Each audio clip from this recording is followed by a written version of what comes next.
Maintenant, nous allons parler du refetch on month.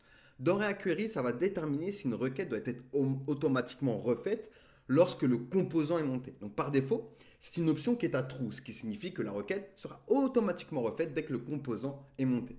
Mais on va pouvoir modifier du coup ce comportement. Donc notamment ici, grâce à refetch on month et en le plaçant du coup à false. Lorsque le montage est effectué, lorsque vous définissez à false, la requête ne sera pas automatiquement refaite lorsque le composant est monté. Donc ça signifie que vous allez devoir appeler manuellement la fonction refetch pour déclencher une nouvelle requête si nécessaire. Par exemple, on peut le faire avec un bouton d'action. Alors ici, au niveau de notre data isLoading et error, on va rajouter du coup la méthode refetch. Hop, tout simplement. On a placé ici refetch on month à false et on va pouvoir donc se créer un petit bouton ici pour refresh les données. Un petit bouton, lorsqu'à chaque fois je vais appuyer sur ce bouton, ça va refetch du coup mes données.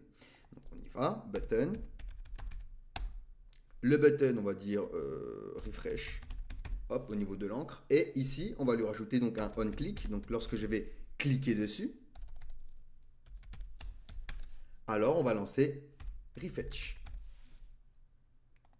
La fonction que l'on a importée, du coup, alors ici, refetch, de useQuery.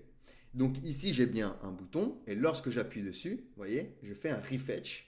Donc vous voyez, fetching à chaque fois. Je rappelle mon API, donc je rafraîchis mes données manuellement.